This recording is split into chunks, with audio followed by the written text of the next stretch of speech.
ദിന പ്രത്യേക പരിപാടികൾ. ഉച്ചയ്ക്ക് 12 മണിക്ക് ജേർണി ഓഫ് ടേസ്റ്റ്.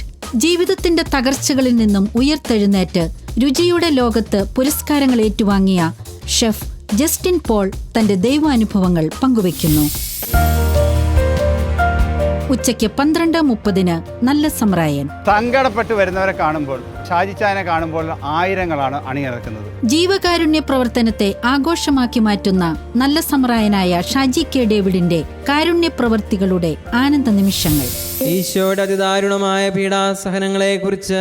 ഉച്ച കഴിഞ്ഞ് 3 മണിക്ക് കാരുണ്യനിധി.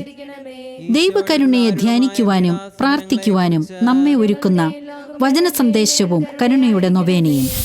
ഒരു തീർത്ഥാടകനെ സംബന്ധിച്ച് ഇസ്രായേൽ യാത്രയിൽ ഏറ്റവും കൂടുതൽ സമയം ചെലവഴിക്കുന്നത് തിരുവുത്താന പള്ളിയിലാണ്. വൈകിട്ട് 6 മണിക്ക് ഓർമ്മകളിലെ വിശുദ്ധനാട്. ചരിത്രത്തിലെ ഏറ്റവും അത്ഭുതകരമായ യേശുവിന്റെ ഉത്ഥാനത്തെ അടയാളപ്പെടുത്തിയ വിശുദ്ധ സ്ഥലങ്ങളിലൂടെ ഒരു യാത്ര. കർത്താവിന്റെ ഉയിർപ്പ് നമ്മുടെ ഓരോരുത്തരുടെയും ഉയിർപ്പിന്റെ അച്ചാരമാണ്. വൈകിട്ട് 6:30 ആദം മുതൽ പറുദീസ വരെ സ്വർഗം ലക്ഷ്യമാക്കി ജീവിക്കുവാനുള്ള പ്രചോദനം യേശു ചരിത്രത്തിന്റെ വിശകലനത്തിലൂടെ വ്യക്തമാക്കുന്ന പഠന പരമ്പര. രാത്രി 7:30 പുഞ്ചിരിക്കുന്ന മാലാഖ.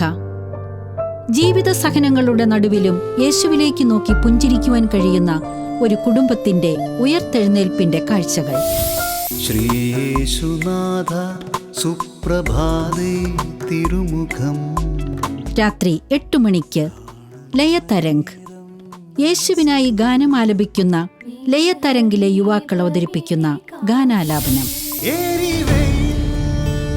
ഞാൻ സഹായം ചോദിച്ചാ എനിക്ക് ചെയ്തു തരും. രാത്രി 9 മണിക്ക് എന്ന് സ്വന്തം ഇമ ഐറിസ്. മാനസാന്തരത്തിലൂടെ പുതുജീവൻ സ്വന്തമാക്കുവാൻ ആഹ്വാനം ചെയ്യുന്ന ടെലിഫിലിം. കർത്താവ് അടിമത്തത്തിന്റെ ചങ്ങല പൊട്ടിച്ച്. രാത്രി 9:30 ഉത്ഥിതനോടൊപ്പം. പരിശുദ്ധാത്മാഭിഷേകത്തോടെ ഉത്ഥിതനോടൊപ്പം യാത്ര ചെയ്യുവാൻ പ്രചോദിപ്പിക്കുന്ന വചനപ്രഘോഷണവും അഭിഷേകാരാധനയും. ഉത്ഥിതന്റെ ആനന്ദം സ്വന്തമാക്കാം. ഉയർപ്പിന്റെ വഴിയെ സഞ്ചരിക്കാം.